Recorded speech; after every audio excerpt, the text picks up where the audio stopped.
you bit off more than you can chew, you're going to choke on it. Because this bill, once placed on the ballot in June of this year, will send a clear message. You're messing with the children. You're talking about 5- and 6-year-old kindergarten children. You're talking about adolescent little boys who surveys from the University of Minnesota said 26.9% of them do have gender identity conflict.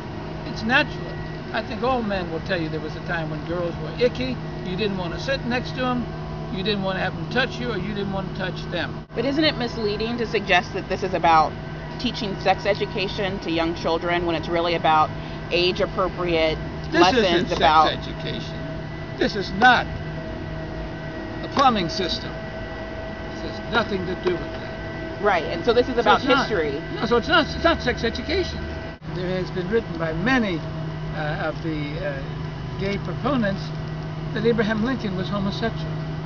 And there is not one iota of historical evidence that. I don't know about President Lincoln, but how about Harvey Milk? Would it be okay for high school students to learn about Harvey Milk? Well, you better learn about Abraham Lincoln, because Harvey Milk doesn't have the national perspective that Abraham Lincoln does. So when they say that, from that standpoint, so to say to mix Harvey with Abraham Lincoln is not. How about Bayard Rustin, an important African American civil rights leader and an important gay leader?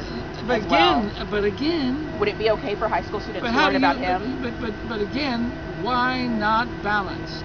Where's the balance? What other balance? Where is the balance? What other balanced view would you present of Bayard Rustin? Sir, ma'am, you don't get it.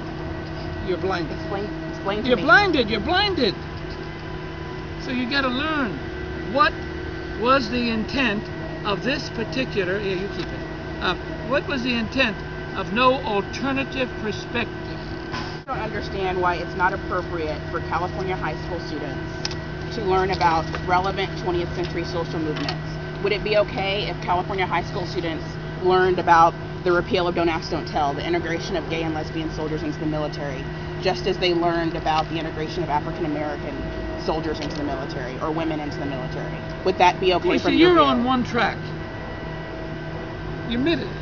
You're on one track, and you don't have an alternative in terms of what this legislation will do. And I think you need to sit back and think about that. I'd like for you to explain to me what the alternative would be. What would make you happy? This is what's going to make me happy. It's the way the bill was written, and what its intention is, and what the gay agenda is.